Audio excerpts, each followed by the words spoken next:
Hi, I'm Tony Fast's daughter. I'm Tony Fast's daughter. I'm Tony Fast's daughter.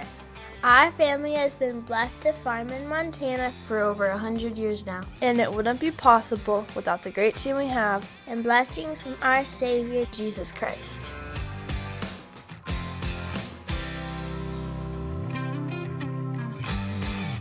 Well, since the majority of harvest is over now, I figured I'd go over a few of the new things that we had added to combines this year.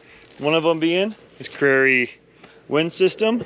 It did a very good job of blowing in whatever would normally be sit on the sickle and fall off, or just because of the slope of the drapers would naturally fall off without it, in the thinner crops and especially of pods. So that's a big improvement. I think we will also end up using this for probably barley next year, as well as beardless wheat. The beardless wheat, the beards, I was kind of surprised the difference on how the beards kind of kept all the crop on the header, where when we cut some of those test plots that were beardless, they would kind of rest on the sickle, or we would see those heads on the ground. So I think that will be a big benefit for that.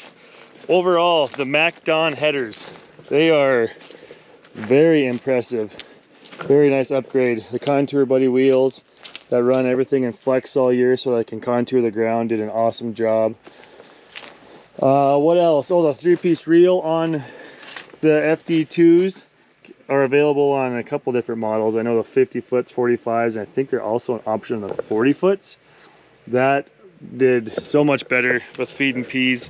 I honestly think that that reel without a pea auger on the back, that cross auger, would do better cutting peas on a 50 foot without the auger versus the FD 145s with a cross auger that also has that center arm that would sometimes hang up our pulses. So that's just something really impressed with. They're definitely pricey headers, but they are well worth their money, I believe. The Condex concaves, all crop concaves I'd call them. They don't necessarily say that, but we did not change a thing all year. And we went from canola, which is tiny, all the way up to chickpeas and didn't have to change anything in the concaves. That's a big improvement. The bubble up auger, May Wes poly on those bubble up augers, those were a really nice improvement too, just to take the wear off the steel, extend the life of that quite a bit, so we can always just go and put new poly ones on now. We should never have to touch that steel flight on that auger again. So yeah, lots of nice little improvements we put on. The other one we did a bunch of stuff work on before the season was Stewart steel parts inside the feeder house, as well as inside the cone, transition cone. I got a steel liner in mine. We're gonna put the steel liner in Dad's, and then we'll pull rotors out and change rasp bars on them this winter. Maybe even get the rotors balanced. We'll see. Since they're out, maybe we'll do that too. So yeah, it kind of sounds like a NASCAR after race interview, but it's kind of like after harvest, tell you what we all did and all that kind of stuff. So yeah, here we go. If you don't own trucks, this is what it looks like when you do. Always something to be done. Hey, by the way, in case we haven't mentioned it, we bought another truck. Few issues, as to be expected when you buy a truck. Seems to be alright though. Nothing major that we know of yet. So, kind of going through it, see what we can find. It's not a bad truck. Well, I just got done doing hood bushings, not only the pin stops that are back here. I'll show you on this truck. Not only these, but these as well. Did them on this truck and that truck, because both trucks, as you can see on the teal truck, it kind of starts to eat into the firewall up there a little bit. So this one was tough. That new turquoise truck, that was pretty easy, but this one for some reason was tougher. That one was where it was really getting in there.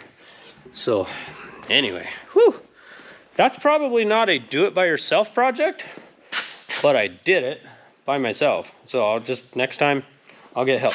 When I did that one, that was easy cheesy lemon squeezy. I don't know, it just slid right together. This one took a lot more of adjustments for some reason, but either way, it's done. We're out of here. Hey, Big Wheels is back. Just in time. Let's go hook it up to the air drill. Well, here's a flexicoil drill that we've been using to seed our hillier ground where we can't take the big air drill, or go in and seed in low spots and sloughs and stuff like that. And this was an old ground drive meter system, which is complicated to calibrate, takes lots of time, different things like that. And so I started looking for a variable rate cart that's easier to run. You can run tanks out easier, you can change your rate on the fly on the monitor.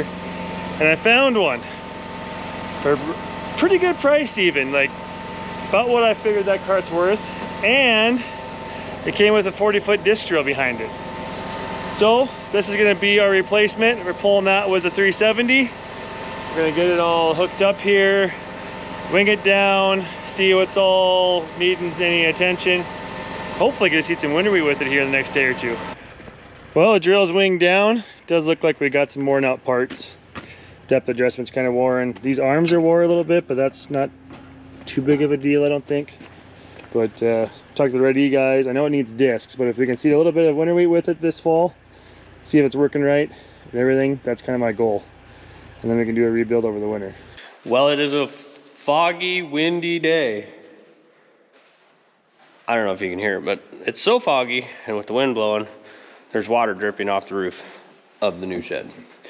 So we're getting more prepared for winter wheat by changing out carbide tips. I think it's carbide, anyway.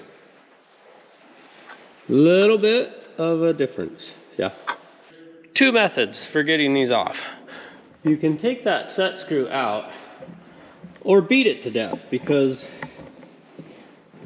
taking the set screw off doesn't always seem to help. But wailed on this one for a little while. Finally got it to crack right there.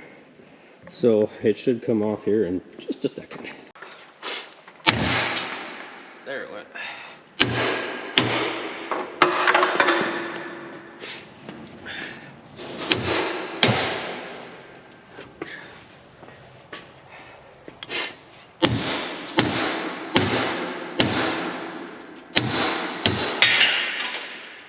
See? There's the nut that holds the set screw in that holds the carbide tip on. So knock that out, put a new nut in there, put a new tip on, put the screw in the other side. There's your square nut. Put your new tip on. Set screw. Tighten it up. Well, we just pulled the drill out of the shed. We're gonna turn it around, bring it back in, and unfold it so that we can work on it inside. Partially unfold, not completely like in the field, but we gotta get new tips put on the drill. They're wore out. They got about 20,000 acres, or maybe even more than that on them by now. And they're almost wore through on the bottom, so we'll get those changed. See what this weather ends up doing. Maybe we'll go plant some winter wheat next week. When it's all hooked up, this whole building is not that big all of a sudden.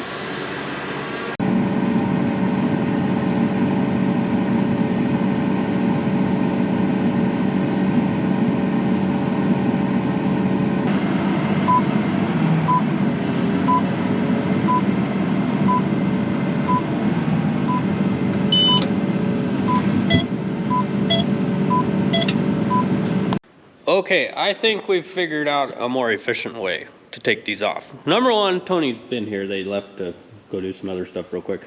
First off, we fit it in here, winged it out a little bit so we can walk in through and get down underneath of it a little bit easier. But anyway, what we're finding is hitting here straight down after you remove the set screw, or not set screw, keeper bolt.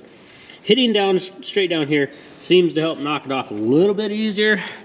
I guess the method to the madness is just get mad at it, because you want to talk about some serious damage to a hammer. These things are tough. So anyway, you just wail on it until it comes off, I guess. So the tools that you need to change these, obviously number one, you need your hammer to pound them off.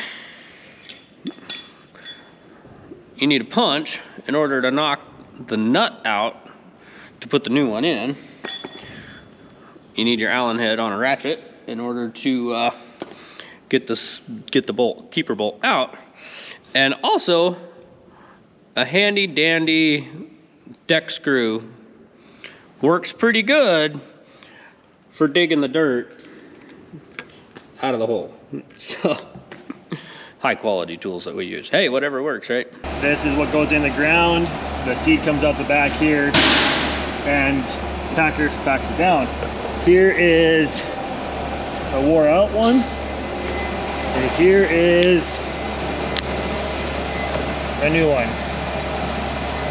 See how much is wore away there. Some of them we have to break with a hammer to get off. They're super hard. We're trying to air chisel now, and that seems to be speeded up a little bit. So we got back row done. This whole other side's done. Back row is done, and about halfway across the third row or middle row, and then we'll get going on the front rows. So.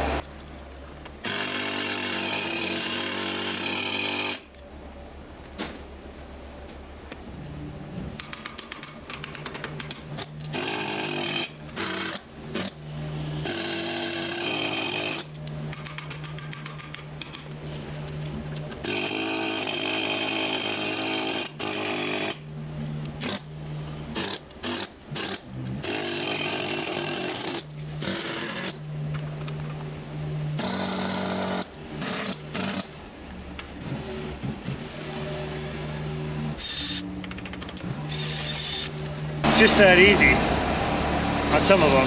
Actually, that was a really hard one. Most of them come off a little easier than that. I ran down to Ritchie, Montana, which is, I don't know, 130 miles away or so, and picked up a load of winter wheat. The seed that I picked up, it is called Bobcat. That's the variety name. It is a solid stem. So most wheat straw is hollow, like a straw, and this is a solid stem, I believe. And we're using that to try to combat the sawfly issue that we've been having. So everybody, including where I loaded this, the guy said that they really fought sawfly down there. So kind of one of those cycles, I guess. Sawfly, I don't know. But anyway, yeah. It was a good test for the new turbo, and there's some pretty big hills in between here and Ritchie, up and down the whole way. So so far so good. Whistles right along. And of course, what would a trip in a truck be without Jake brakes, right?